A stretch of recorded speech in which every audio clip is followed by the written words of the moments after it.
Sex education. Sino 'to? Tang-inang bobo. Sino 'tong bobo na 'to? Alam niyo guys, binigyan tayo ng sari-sariling utak para magkaroon ng sari-sariling opinyon at saka magbahagi ng mga opinyon natin. Pero hindi po counted yun kapag walang kwenta yung putang inang opinyon nyo.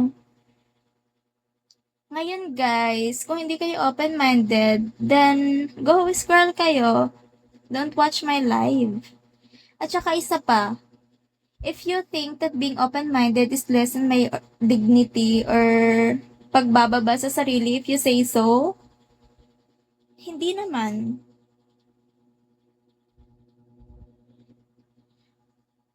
Alam nyo guys, na-realize ko lang, minsan yung conservatism ng Filipino is nakakapagpababa talaga ng knowledge nila about sexual activities.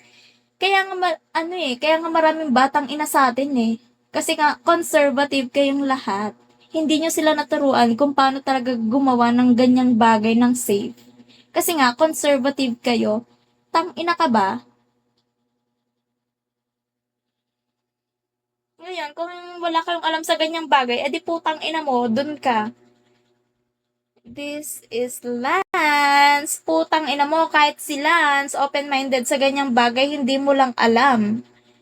May boyfriend si Lance, pero tignan mo, hindi siya buntis, di ba? Kasi nga, open-minded siya at alam niya yung ginagawa niya. And who knows kung anong ginagawa niya, di ba? Huwag niya damay-damay dito si Lance. I love that girl. I love Lance. Baka gusto magpari.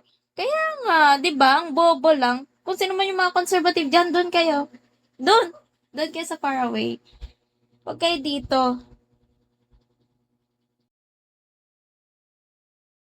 Sabi pa binabastos ka. Sabi, sila, bastos sila, ganun lang yun. It's not like mapipigilan ko sila sa gusto nilang gawin. And yung mga admin ko dyan, may mga admin ako eh. Sila nang bahala kung mag-remove sila or hindi. Pasok natin sa kumbento yan. Total, mga ano yan eh.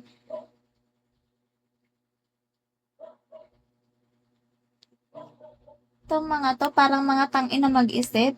Very Filipino, very conservative, hypocrisy.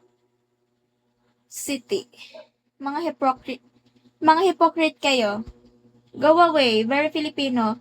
Hypocrite, tapos very conservative, makajos, pero banal na aso. Dun, dun,